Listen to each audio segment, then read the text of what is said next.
मोहतरम दोस्तों, अस्सलाम वालेकुम वरहमतुल्लाहि वबरकातुहू। प्यारे अजीज़ दोस्तों, आइएगा आज मैं आपकी खिदमत में कुछ सवालात हैं और उनके जवाब रखने के लिए जा रहा हूँ।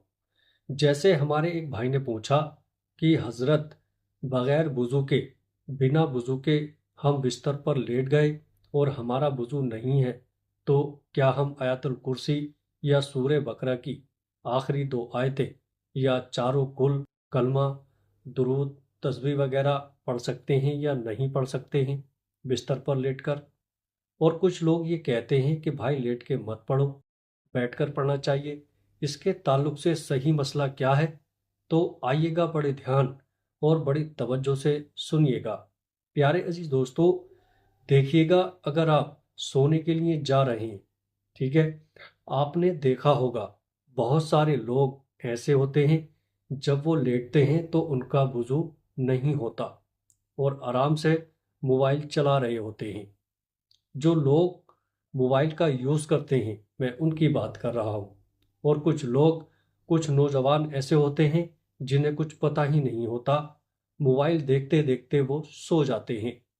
कुछ लोग वो होते हैं कि जो मोबाइल तो चलाते हैं, लेकिन वो मोबाइल चलाने के बाद में मोबाइल रख कर के फिर ये विर्द करके कलमा, दुरूद शरीफ, तस्बीह वगैरह पढ़ कर के वो सोया करते हैं।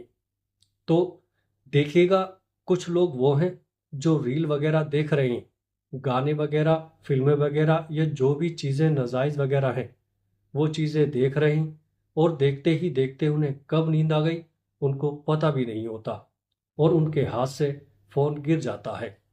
प्यारे अजीज दोस्तों, और सोने वाले के बारे में लिखा है कि जब इंसान सो जाता है तो समझो वो निस्फ उसको मौत आ चुकी है।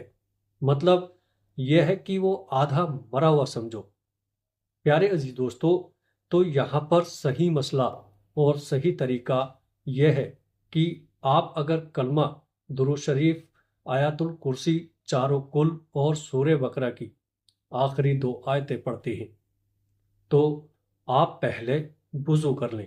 ठीक है, वुज़ू कर लें, ये ज़्यादा बेहतर है। और वुज़ू करने के बाद फिर बिस्तर पर बैठे और बैठ कर के ये सारे औराद व वज़ाइफ पढ़ें।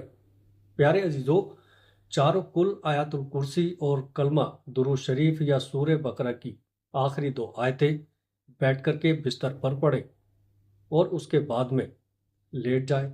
ये बेहतर तरीका है। और अगर कोई शख्स लेट करके पढ़ता है तो इसका तरीका यह है कि अपने पैरों को वो समेट ले, पैर समेट ले, और पैर समेटने के बाद में फिर आराम से वो पढ़े।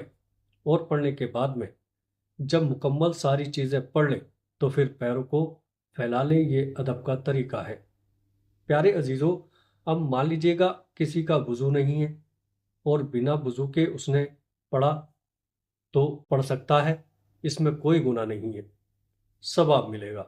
और रहा मसला ये कि वो बैठ कर के बिस्तर पर नहीं पढ़ता, बल्कि लेट गया और लेट कर के ऐसे ही पढ़ रहा है, पैर फैला कर के ही पढ़ रहा है और बिना वज़ू के पढ़ रहा है, तो देखिएगा ये अदब के खिलाफ है। मतलब पैरों को फैलाकर पढ़ना ये अदब के खिलाफ है, लेकिन गुनाह नहीं है। पैर समेट कर के पढ़ेगा तो ये ज़्यादा बेहतर है और अदब के दायरे में है।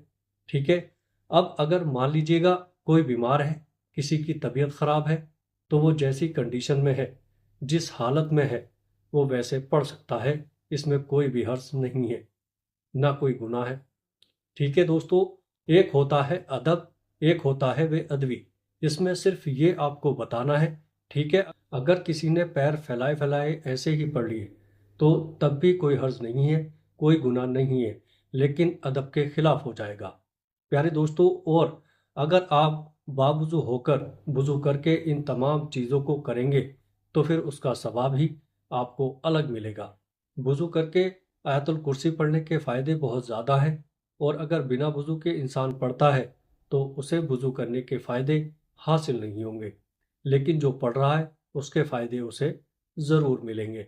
तो जब भी आप रात को बिस्तर पर जाएं तो बेहतर और अच्छा तरीका यही है कि वुज़ू कर लें। उसके बाद में जो है, जो भी विर्द करना है आपको, कलमा, दुरूद शरीफ, तस्बीह वगैरह, वो पढ़ करके आराम से सोइएगा। लेकिन अगर आप موبائل کا یوز کرتے ہیں تو موبائل رکھنے کے بعد میں کلمہ شریف پڑھ کر کے آپ ضرور سوئیے گا۔ دیکھیے گا موت کا کوئی بھروسہ نہیں ہے کہ کب ہماری موت آ جائے۔ ہمارا وضو ہوگا، ہم زبان سے کلمہ پڑھ کر کے سوئیں گے، درود شریف پڑھ کر کے سوئیں گے۔ اگر ہماری موت بھی آ گئی تو سمجھو ہمارا عقیدہ ہے کہ ہمارا خاتمہ ایمان پر ہوگا۔ پیارے عزیزو، تو آپ سبھی لوگ کلمہ شریف پڑھ کر کے رات کو ضرور سویا کریں۔ امید کرتا ہوں ویڈیو اچھی لگی ہوگی۔ السلام علیکم ورحمۃ اللہ وبرکاتہ۔